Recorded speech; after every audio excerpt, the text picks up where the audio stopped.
नमस्कार, जोहार, मैं संजय और आप देख रहे हैं न्यूज झारखंड। चलिए जानते हैं सुबह से लेकर शाम तक की तमाम बड़ी खबरों को। झारखंड में शून्य पहुंचा न्यूनतम तापमान, जमने लगी बर्फ की चादर, जानिए कब तक मिलेगी राहत। झारखंड में राजधानी रांची स्थित कांके का न्यूनतम तापमान सोमवार की सुबह 0 डिग्री सेल्सियस रिकॉर्ड किया गया है। यह साल का अब तक का सबसे ठंडा दिन रहा।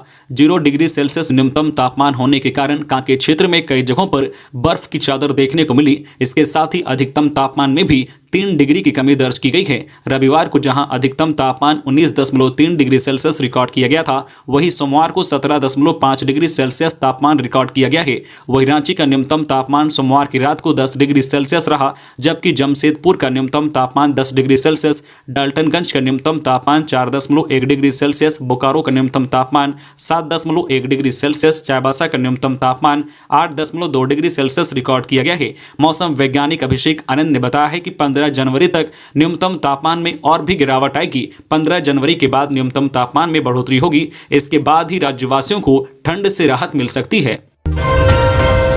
फिर बढ़ता कोरोना का खतरा। अमेरिका से धनबाद आया छात्र पाया गया कोरोना संक्रमित, सैंपल जीनोम सीक्वेंसिंग के लिए भेजा गया। अमेरिका से आया एक छात्र अपने साथ कोरोना संक्रमण लेकर आया है।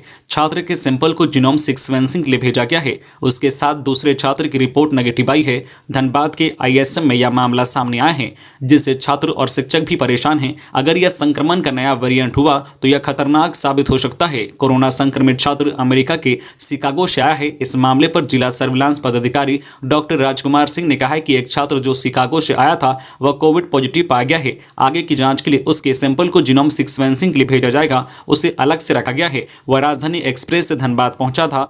अमेरिका से आए छात्र के संक्रमित होने के बाद जिला सर्विलांस पदाधिकारी ने बोगी नंबर, बर्थ नंबर सहित पूरी कॉन्टैक्ट ट्रेसिंग की जा रही है। राज्य में एक बार फिर संक्रमण का खतरा बढ़ रहा है। एक बार फिर लोगों से कोरोना से बचाव के लिए अपनाए जाने वाले नियमों का पालन करने की सलाह दी गई है। ठंड से बचने के लिए कमरे में चूल्हा जलाकर सोना पड़ा महंगा, दम घुटने से 2 युवकों की मौत। धनबाद जिला के कतरास थाना क्षेत्र में निजी फाइनेंस कंपनी के 2 युवकों की दम घुटने से मौत हो गई है। रविवार की रात ठंड से बचने के लिए वो दोनों कमरे में चूल्हा जलाकर सो गए थे। इससे धुएं से दम घुटने से दोनों की मौत हो गई। धनबाद में युवक की मौत की खबर पाकर कतरास पुलिस मौके पर पहुंची। आसपास के लोगों से जानकारी लेकर मामले की छानबीन में जुटी है। ये दोनों बिहार के बताए जा रहे हैं। धनबाद में ठंड का प्रकोप जारी है। इससे बचने के लिए लोगों के द्वारा किए जा रहे ऐसे उपाय उनके लिए जानलेवा साबित हो रहे हैं। विद्यालय का समय 10 से 2 बजे तक किया जाए। झारखंड प्रगतिशील शिक्षक संघ ने विद्यालय संचालन के समय में बदलाव की मांग की है। संघ के प्रदेश अध्यक्ष आनंद किशोर साहू व प्रदेश महासचिव बलजीत कुमार सिंह ने कहा है कि ठंड को देखते हुए विद्यालय संचालन के समय में बदलाव किया जाए। उन्होंने कहा है कि विद्यालय बंद होने की स्थिति में भी कक्षा 1 से 5 तक के बच्चों को मध्याह्न भोजन के लिए स्कूल बुलाया जाता है। ऐसे में सभी कक्षा के विद्यालय संचालन का समय 10 से 2 बजे तक किया जाए। खबरों में आगे बढ़ने से पहले आपसे रिक्वेस्ट है कि अगर आप चैनल को सब्सक्राइब नहीं किए हैं तो प्लीज चैनल को सब्सक्राइब करके बेल आइकन प्रेस कर दे, जिससे आपको झारखंड की हर छोटी बड़ी खबर का अपडेट आप तक पहुंचता रहे। चलिए बढ़ते हैं खबरों की ओर। पलामू के बेतला नेशनल पार्क से सटे केचकी में जंगली जानवर का हमला, आक्रोशित ग्रामीणों ने किया सड़क जाम। बेतला नेशनल पार्क से सटा इलाका केचकी गांव, जहां लगातार जंगली जानवर लोगों को निशाना बना रहा है। सोमवार की सुबह जंगली जानवर ने एक व्यक्ति पर हमला किया। इस घटना में व्यक्ति गंभीर रूप से घायल हो गया है। इस घटना से नाराज ग्रामीणों ने डाल्टनगंज महुआटांड सड़क को जाम कर विरोध प्रदर्शन शुरू किया। जानवर तेंदुआ है या लकड़बग्घा, इसकी छानबीन की जा रही है। वही गंभीर रूप से जख्मी व्यक्ति को इलाज के लिए अस्पताल में भर्ती कराया गया है। मकान मालिक ने किराएदार को मार दी गोली, घर लौटने में अक्सर देर करता था किराएदार, झगड़ा बढ़ा तो चला दी गोली। मकान मालिक किराएदार से इतना नाराज था कि उसे गोली मार दी।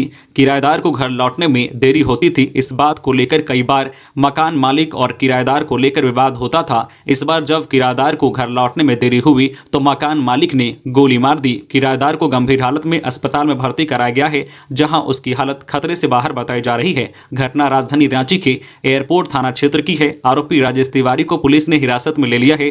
घटना रविवार देर रात तकरीबन 12 बजे की बताई जा रही है। खोखमा टोली में राजेश तिवारी का मकान है। इनके मकान में हरिलाल यादव उर्फ बबलू यादव रहते थे। अक्सर घर वापस आने में उन्हें समय लग जाता था। मकान मालिक इसी वजह से नाराज रहता था। कई बार उसने किराएदार को समझाया, लेकिन उसने जल्द वापस आने में असमर्थता जताई। किराएदार ने कहा उसका काम ही ऐसा है कि उसे अक्सर देर हो जाती है। बिहार की तरह झारखंड में भी हो जातीय जनगणना, ओबीसी को भी मिले न्याय। अंबा प्रसाद, बिहार में जातीय जनगणना शुरू हो चुकी है, अब झारखंड में भी जाति आधारित जनगणना करने की मांग उठने लगी है। बड़कागांव से कांग्रेस के विधायक अंबा प्रसाद ने जाति आधारित जनगणना का समर्थन किया है। उन्होंने कहा है कि राज्य में जातीय जनगणना करवाने के लिए सभी विधायकों से हस्ताक्षर कराकर अपने लेटर हेड में सीएम को पत्र दिया है। अंबा प्रसाद ने कहा है कि जातीय जनगणना होने से सभी वर्गों को न्याय मिल सकेगा और राज्य आगे बढ़ेगा। अंबा प्रसाद देवरी प्रखंड के चित्रोकुढ़ा में साहू समाज की ओर से आयोजित द्वितीय सम्मेलन में कही। उन्होंने कहा है कि अभी आरक्षण से कई वर्ग वंचित हैं, जातीय जनगणना से उन्हें भी फायदा मिलेगा। विधायक अंबा ने कहा है कि जब से झारखंड बना है तब से ओबीसी को न्याय से वंचित किया गया है। ओबीसी वर्ग के लोगों की हालत काफी खराब है। इस मामले में सड़क से सदन तक लेकर जाना पड़े तो जाएंगे। उन्होंने कहा है कि आर्थिक, सामाजिक और राजनीतिक रूप से आगे बढ़ने के लिए समाज को एकजुट होना होगा। झारखंड के ओबीसी समाज में सबसे बड़ी आबादी साहू समाज की है, लेकिन राजनीतिक भागीदारी में कुछ लोग ही सक्रिय हैं। उन्होंने कहा है कि साहू समाज को दहेज प्रथा और नशापान जैसी बुराइयों से दूरी बनानी होगी। कल के महाजुटान को लेकर बनाई रणनीति। मरांग बुरु पारसनाथ बचाओ संघर्ष समिति ने रविवार को बैठक कर 10 जनवरी को प्रस्तावित महाजुटान को सफल बनाने के लिए रणनीति बनाई। यह बैठक पीरटान स्थित सिद्धो कान्हू विद्यालय के प्रांगण में हुई। समिति ने पर्वत पर मरांग बुरु की अस्मिता बचाए रखने के लिए पारसनाथ से लेकर उलिहातू व भोगनाडी तक आंदोलन करने का निर्णय लिया है। कहा गया है कि मरांग बुरु पारसनाथ में ही आदिवासियों का जुग जाहिर थान व मांझी थान पूजनीय स्थान है। जब तक सरकारी नोटिफिकेशन में मरांग बुरु दर्ज नहीं किया जाता है, उन सब का आंदोलन जारी रहेगा। पश्चिमी सिंहभूम में ठंड से राहत नहीं, तापमान 3.5 डिग्री लुढ़का।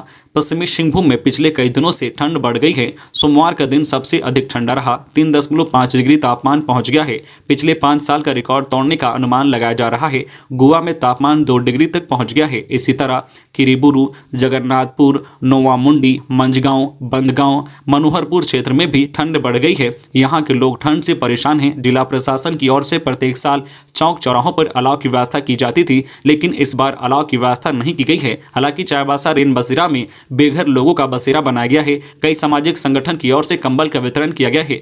ग्रामीण क्षेत्र में मुखिया द्वारा कंबल का वितरण किया गया है। हरीला पंचायत में जगमोहन सावैया ने अपने स्तर से कई जरूरतमंदों के बीच कंबल का वितरण किया। रांची में बनेगा सबसे बड़ा पुस्तकालय, सेठ। सांसद संजय सेठ ने रविवार को रिम्स स्टेडियम परिसर में स्थानीय लोगों के साथ चाय पर चर्चा की। इसमें जोड़ा तालाब, इंद्रप्रस्थ कॉलोनी, भरमटोली, मुरहाबादी, रांची बागान, दिवाकर नगर और मेडिकल कॉलेज के लोगों ने अपनी समस्याएं बताई। श्री सेठ ने समस्याओं का समाधान करने का भरोसा दिया। उन्होंने कहा है कि रांची में एक विश्व स्तरीय पुस्तकालय की स्थापना की जा रही है, जिसका जरूरतमंद विद्यार्थी और नागरिक जरूरत के अनुसार उपयोग कर सकेंगे। राज्यपथ पर गणतंत्र दिवस परेड में दिखेगी बाबा वैद्यनाथ की झांकी। गणतंत्र दिवस पर नई दिल्ली की राजपथ पर बाबा वैद्यनाथ मंदिर की झांकी दिखेगी। झांकी की तैयारी के लिए झारखंड सरकार के डीपीआरओ डॉक्टर प्रभात शंकर को नोडल पदाधिकारी बनाया गया है। डॉक्टर प्रभात ने बताया है कि मंगलवार से झांकी तैयार करने का काम शुरू होगा। 24 जनवरी को राजपथ पर पाइका नृत्य के साथ बाबा वैद्यनाथ मंदिर की झांकी का फुल ड्रेस रिहर्सल होगा। घर में घुस पहले रेप का प्रयास, फिर पेट्रोल से जलाने की कोशिश। हजारीबाग के चौहरी इलाके में शनिवार देर शाम घर में घुसकर एक महिला से दुष्कर्म की कोशिश की गई। विरोध करने पर पेट्रोल छिड़ककर उसे जिंदा जलाने का प्रयास किया गया। इस घटना में महिला बुरी तरह से झुलस गई है। उसे गंभीर स्थिति में हजारीबाग मेडिकल कॉलेज से रिम्स रेफर कर दिया गया है। सभी आरोपी फरार हैं। आरोपी महिला के सगे संबंधी और परिचित हैं। सभी रांची रोड के निवासी बताए जाते हैं। पीड़िता ने पुलिस को दिए बयान में हरिजीत कौर, भांजा ललित, गौरव और एक अन्य पर आग लगाने और दुष्कर्म के प्रयास का आरोप लगा है। पीड़िता ने बताया है कि शनिवार शाम को वह अपनी दुकान पर बैठी थी। उसी समय आरोपी आए और टॉफी खरीदी। पैसे देने के बाद उन लोगों ने उधार 100 रुपए मांगे। मना करने पर उन लोगों में से एक ने मकान को किराए पर लगाने की मांग की। मना करने पर सभी भड़क गए और पिछले दरवाजे से अंदर घुस गए और जबरदस्ती अंदर के रूम में ले गए और दुष्कर्म का प्रयास करने लगे। विरोध करने पर पेट्रोल छिड़क कर आग लगा दी। सुन पड़ोसी आए, तब तक वो काफी जल चुकी थी। लोग महिला को हजारीबाग मेडिकल कॉलेज ले गए, जहां से उसे रिम्स रेफर कर दिया गया। तो ये थी आज की झारखंड की टॉप बड़ी खबरें। इसी तरह झारखंड की हर छोटी बड़ी खबर देखने के लिए आप हमारे चैनल न्यूज झारखंड चैनल को सब्सक्राइब करके बेल आइकन प्रेस कर दीजिए, जिससे आपको झारखंड की हर छोटी बड़ी खबर का अपडेट आप तक पहुंचता रहे। तो आज के लिए बस इतना ही। हमें दीजिए इजाजत, फिर मिलते हैं नेक्स्ट न्यूज में।